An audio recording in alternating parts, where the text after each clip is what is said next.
Assembly Lok Sabha ఎన్నికల ఓట్ల లెక్కింపు సందర్భంగా వెలువడుతున్న ఫలితాలు తెలుగుదేశం పార్టీలో జోష్ను నింపాయి. ఆ పార్టీ క్లీన్ స్వీప్ దిశగా సాగుతోంది.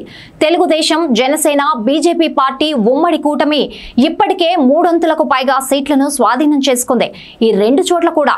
ఈ నేపథ్యంలో అనూహ్య పరిణామాలు ఏర్పడుతున్నాయి. వైఎస్ఆర్ కాంగ్రెస్ పార్టీ అధినేత ముఖ్యమంత్రి వైఎస్ జగన్మోహన్ రెడ్డి తన పదవికి రాజీనామా చేయనున్నారు. త్వరలోనే ఆయన గవర్నర్ ఎస్ అబ్దుల్ నజీర్ ను కలిసి తన రాజీనామా పత్రాన్ని అందజేయనున్నారు. 2019 నాటి ఎన్నికల కంటే కూడా దారుణ పరాజయాన్ని చవిచూసింది వైఎస్ఆర్సీపీ. ఈ పరిణామాల మధ్య జగన్ ప్రభుత్వం విశాఖపట్నంలో నిర్మించిన పర్యాటక భవన సముదాయాన్ని తెలుగుదేశం పార్టీ తన ఆధీనంలోకి తెచ్చుకుంది. తాను మరోసారి అధికారంలోకి వస్తే ఈ భవన సముదాయం నుండే పరిపాలన సాగిస్తానంటూ గతంలో వైఎస్ జగన్ ప్రకటించిన విషయం తెలిసిందే.